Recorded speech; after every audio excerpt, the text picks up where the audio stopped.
రాష్ట్రంలోని అన్నదాతలను ఆగం చేసే విధంగా కాంగ్రెస్ బడ్జెట్ ఉందని మాజీ మంత్రి సిద్దిపేట ఎమ్మెల్యే హరీష్ రావు ధ్వజమెత్తారు. కాంగ్రెస్ ప్రభుత్వం శాసనసభలో ఓట్ ఆన్ అకౌంట్ బడ్జెట్ ప్రవేశపెట్టిన అనంతరం హరీష్ రావు మీడియాతో మాట్లాడారు.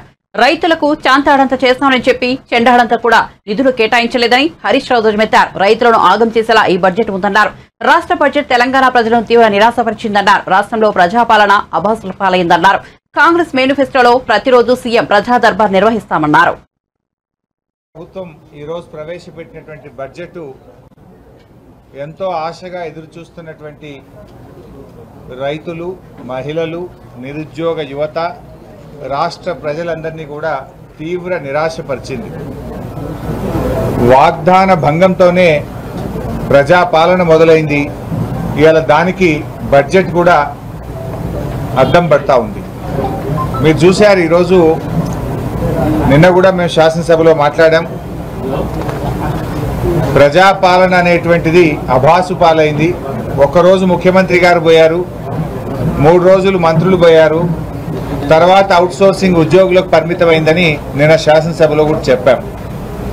అదేదో చాలా గొప్పగా జరుగుతుందని వాళ్ళు చెప్పే ప్రయత్నం చేశారు. ఇలా మీరు కాంగ్రెస్ పార్టీ మేనిఫెస్టోలో చూస్తే, ఇది కాంగ్రెస్ పార్టీ మేనిఫెస్టో, ఇందులో చాలా స్పష్టంగా చెప్పారు ఏంటంటే, గత కాంగ్రెస్ ప్రభుత్వ హయాంలో మాదిరిగా ముఖ్యమంత్రి క్యాంపు కార్యాలయంలో ప్రతిరోజు ప్రజా దర్బార్ నిర్వహిస్తాం. అంటే సీఎం గారే స్వయంగా ప్రతిరోజు ప్రజా దర్బారు నిర్వహిస్తాం. కానీ జరిగింది ఏంది, ఒక రోజుకు మాత్రమే పరిమితం చేసి ప్రజా దర్బార్కు ఇప్పుడు గతంలో కలెక్టర్లు కలెక్టరేట్లలో తీసుకున్నటువంటి దరఖాస్తులకు దీనికి తేడా ఏమున్నది అంటే, వాగ్దాన భంగంతో ప్రజాపాలన ఎట్లా మొదలైందో ఇవాళ బడ్జెట్ కూడా అదే రకమైనటువంటి వాగ్దాన భంగాలతోనే మొదలైందని చెప్పొచ్చు. కొండంత ఆశలు చూపి గోరంత కూడా చేయని బడ్జెట్ ఈ బడ్జెట్. గ్యారంటీల అమలు విషయంలో ప్రజలకు ఒక స్పష్టత ఇవ్వలేకపోయినారు, నమ్మకం కూడా ఇవ్వలేకపోయినారు.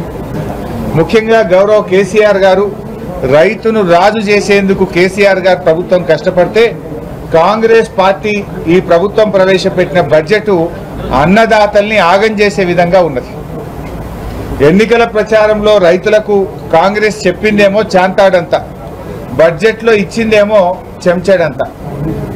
రైతు భరోసా ఇస్తామని చెప్పి ఇవాళ రైతులకు బడ్జెట్లో నామమాత్రపు కేటాయింపు ఇచ్చారు. అంకెలు మార్చి ఆంక్షలు పెట్టి అన్నం పెట్టే రైతన్న నోట్లో మట్టి కొట్టే విధంగా ఈ బడ్జెట్ ఉంది.